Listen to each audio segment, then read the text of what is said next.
Hello' everyone, আজিৰ এই ভিডিঅ'টোত সকলোকে স্বাগতম জনাইছোঁ।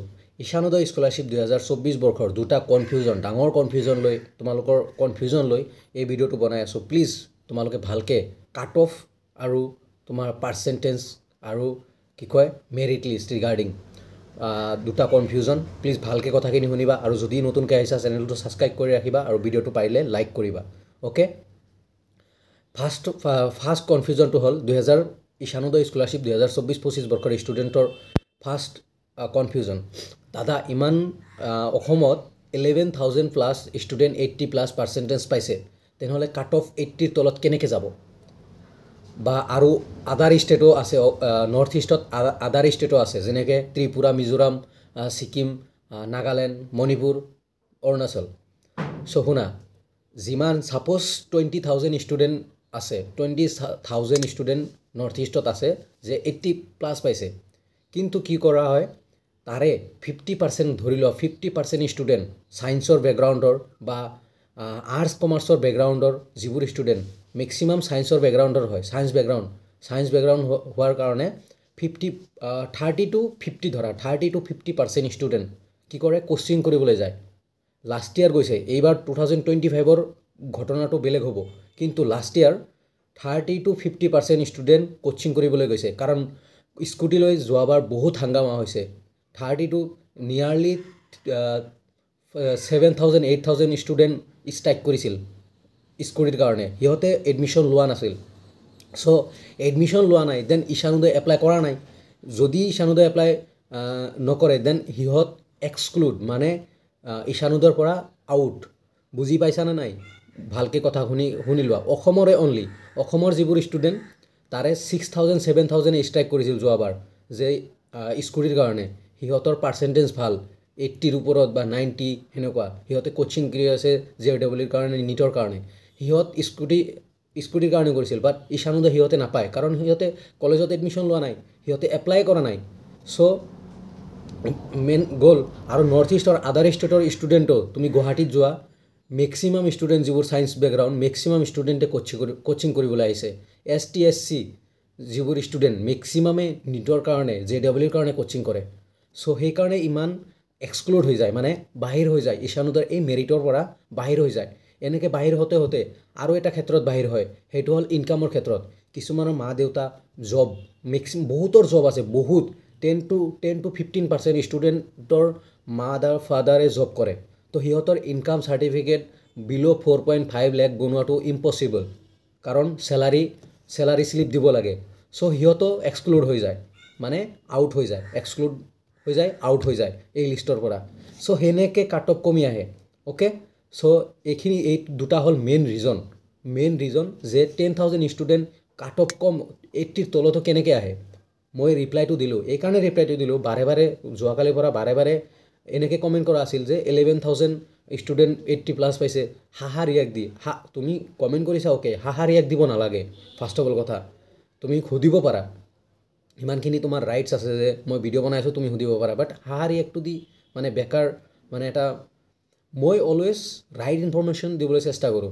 আৰু এটা প্ৰুফ দিওঁ, 2021-22 আমাৰ সময়ত ইমান কাট অফ যোৱা নাছিল, কিন্তু আমি 20-21 আছিলোঁ, 2021-22 যিবোৰ কৰোণা পাছ আউট ষ্টুডেণ্ট, সিহঁতৰ এক্সাম হোৱা নাছিল।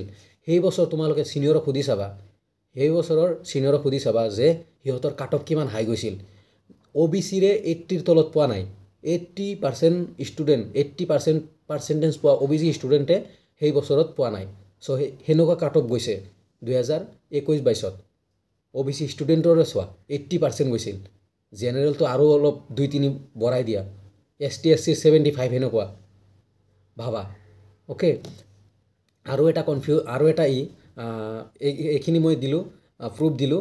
আৰু এটা এক্সাম্পল দি দিছোঁ, তোমালোকৰ ছিনিয়ৰ 2024 বৰ্ষৰ যিবোৰ ষ্টুডেণ্ট, তোমালোকৰ ছিনিয়ৰক সুধি চাবা, সিহঁতৰ জেনেৰেল 74ত পাইছে। মই যিমানখিনি জানো, মই যিমানখিনি ডাটা কালেকশ্যন কৰিছিলোঁ, 74ত পাইছে। 75 জেনেৰেল ষ্টুডেণ্ট, 76, 79, 78 সব জেনেৰেল, আৰু ST SC 69, 70, OBC 71 সেনেকুৱা ষ্টুডেণ্টে পাইছে। চ' কাট অফ লৈ ইমান ভয় খাব লগা নাই, বিন্দাছ, তোমাৰ ভেৰিফিকেশ্যন হৈছে, বিন্দাছ থাকা।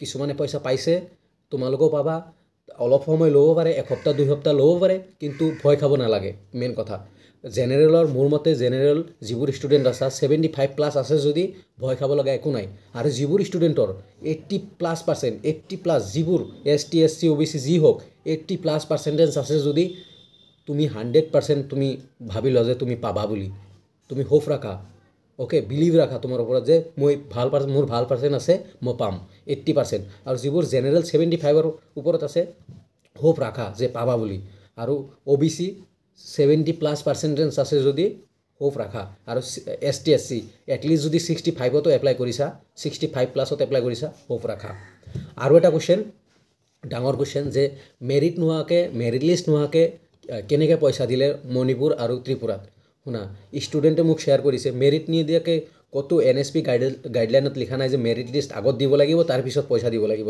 সিহঁতে কিজানি এইবাৰ মেৰিট লিষ্ট দিয়াই নাই বা মেৰিট লিষ্ট নিদে মেৰিট লিষ্ট বনাইছে পাব্লিছ কৰা নাই মই যেতিয়া জুনত ফোন কৰিছিলোঁ কৈছিল যে জুনত মেৰিট লিষ্ট দিব বাট নিদিলে বহুত ষ্টুডেণ্টে জুলাইত ফোন কৰিছিল জুলাইৰ ফাৰ্ষ্ট উইকত সিহঁতকো কৈছে আমি অতি সোনকালে আপডেট দিম কিন্তু এতিয়ালৈকে দিয়া নাই মেৰিট লিষ্ট কিজানি মেৰিট লিষ্ট বনাই দিছে কিন্তু পাব্লিছ কৰা নাই আগতে পইচা দি আছে আৰু এটা কথা একেলগে 10,000 ষ্টুডেণ্টক একেলগে পইচা নিদিয়ে বুজিছা নহ'লে মানে কোনো এটা বস্তু সাৰ্ভাৰ ডাউন হৈ মানে ক্ৰেছ হৈ যাব যিকোনো বস্তু একেলগে ইমানখিনি কৰাটো পচিবল নহয় সেইকাৰণে লাহে লাহে দিয়ে তুমি তোমালোকৰ চিনিয়ৰক সুধি চাবা যিবোৰ ষ্টুডেণ্ট ঈশানোদয় পাইছে কিছুমান কলেজ ৱাইজ ছাপ'জ BS কলেজে আজি পাইছে দুদিন পিছত গুৱাহাটী কমাৰ্চ কলেজৰ ষ্টুডেণ্টে পাইছে তাৰে দুদিন পিছত প্ৰাগজ্যোতিষ কলেজৰ পাইছে এনেকৈ পায় বুজিছা নাইবা এলফাবেটিকেলি A B C আগত পাইছে তাৰপিছত DC নামৰ ষ্টুডেণ্টে তাৰপিছত পাইছে এনেকৈ পাই যায় চ' কাট অফ লৈ এণ্ড মেৰিট লিষ্ট লৈ তোমালোকে হাবাথুৰি খাব নালাগে কাট অফ তোমালোকৰ মোৰ মতে জেনেৰেলৰ কাট অফ বা জেনেৰেল মানে যিবোৰ ষ্টুডেণ্ট 80+ আছা তোমালোকৰ 100% চিলেকশ্যন হ'ব বুলি ভাবা নিজক হোপ ৰাখা মই তোমালোকক ইনফৰমেশ্যন শ্বেয়াৰ কৰা মানুহ তো অলৱেজ ভাল ইনফৰমেশ্যন ৰাইট ইনফৰমেশ্যন শ্বেয়াৰ কৰিবলৈ চেষ্টা কৰোঁ ৰং ইনফৰমেশ্যন কেতিয়াও দিবলৈ চেষ্টা নকৰোঁ মেইন কথা এইটোৱে চ' যিবোৰ জেনেৰেল ষ্টুডেণ্ট বা ST OBC যিয়ে হোৱা 80%+ আছে যদি তোমাৰ হোপ ফুল্লি ৰাখা আৰু যিবোৰ জেনেৰেল বাট 75ৰ ওপৰত আছে তথাপিও হোপ ৰাখা আৰু OBC 70+ আছে যদি ফুল হোপ ৰাখা আৰু ST SC 65+ত এপ্লাই কৰিছা তোমাৰ ভেৰিফিকেশ্যন হৈছে ফুল হোপ ৰাখা তাতে কোনো সন্দেহ নাই আৰু merit list regarding merit list আহিলে মই 100% শ্বেয়াৰ কৰিম 10,000ৰ লিষ্ট এখন একেলগে আহিব এটা PDF-তে আহিব চ' 100% মই শ্বেয়াৰ কৰিম আৰু অসমৰ কাৰোবাই যদি পইচা পাইছা প্লিজ মোৰ লগত শ্বেয়াৰ কৰিবা যাতে অসমৰ ষ্টুডেণ্টে গম পায় যে অসমতো ষ্টাৰ্ট হৈ গৈছে ওকে থেংক ইউ এভৰিৱান ভিডিঅ'টো চোৱাৰ কাৰণে যদি নতুনকৈ আহিছা ছাবস্ক্ৰাইব কৰি ৰাখিবা চেনেলটো আৰু লাইক এটা কৰিবা আৰু কমেণ্টত জনাবা নিজৰ অপিনিয়ন ওকে প্লিজ ৰিকুৱেষ্ট যে বেয়া কমেণ্ট নকৰিবা বেয়া লাগে ইনফৰমেশ্যন দি আছোঁ বেয়া কাম কৰা নাই বা ইয়াতে এডুকেশ্যন হয় ইয়াতে বেয়া থ্ৰেড দিয়াটো ভাল নহয় অনেষ্ট কথা কৈছোঁ তোমালোকেও পঢ়ি আছা ময়ো পঢ়ি আছোঁ ইমানখিনিয়ে থেংক ইউ